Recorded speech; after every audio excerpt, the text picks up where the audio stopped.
से जब आएंगे सब विकार स्वयं मिट जाएंगे।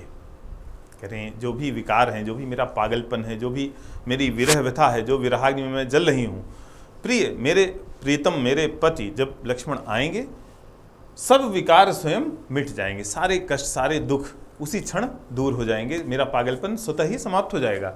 न सपने सपने रह पाएंगे प्रकटता अपनी दिखलाएंगे। मैं जो उनसे मिलन के स्वप्न देखती हूँ, जो पूर्व स्मृति में उन्हें हमेशा याद करती रहती हूँ, वो स्वप्न स्वप्न नहीं रह जाएगा, प्रकटता अपनी दिखलाएंगे। और वो जब मेरे सामने होंगे तो स्वप्न कैसे रह जाएंगे, तब तो वो प्रत्यक्ष हो जाएंगे। अब भी समक्ष वह नाथ खड़े, कह रही हैं ऐसा लग रहा है कि अभी भी वो मेरे सामने खड़े हैं, मेरे पास हैं एकदम। बढ़ किंतु रिक्त यह हाथ पड़े।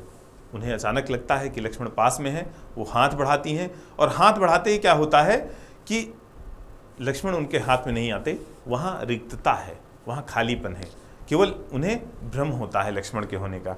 न वियोग है न योग सखी वह कह कौन भाग्य में भोग सखी।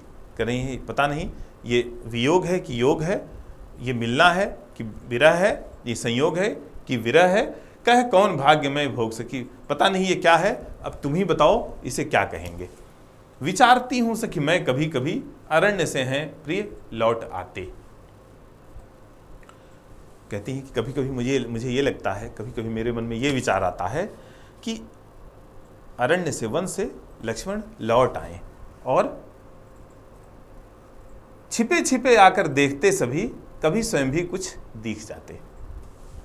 छिप करके हम लोगों को देखते, हमारी दशा को देखते, मेरी दशा को देखते, और उसी जो झाड़ हैं, जो उपवन के झाड़ हैं, जो वृक्ष हैं, जो लताएं हैं, उसी से छुप के देखते और कभी कभी उन्हीं के बीच में मुझे भी दिखाई पड़ जाते।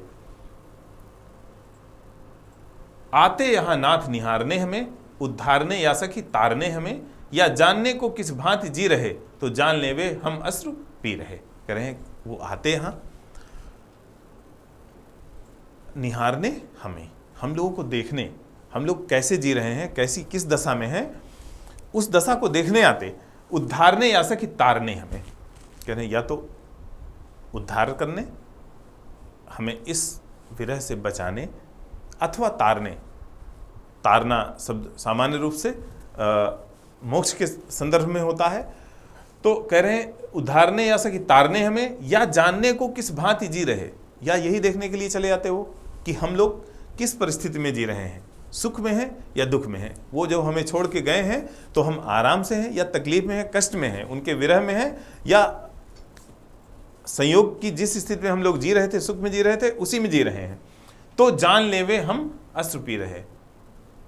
तो कह रही हैं वो जान लें कि हम लोग सामान्य रूप से यहाँ नहीं रह रहे, बल्कि हम लोग आंसू पी रहे हैं। आंसू पीने का मतलब होता है कि अपनी तकलीफ को जज्ब करना, जो कष्ट है उसे व्यक्त न करना, बल्कि उसको अंदर और दबाए रहना। और कहते हैं कि अगर आंसू निकल गए तो तकलीफ कम हो जाती है, और जिसने आंसू पी लिया तो उसकी तकलीफ अंदर और घनीभूत हो जाती है, और उस पीड़ा में वो और पीड़ित बना रहता है, अपनी उस तकलीफ से किसी भी प्रकार से छुटकारा नहीं पाता। धन्यवाद।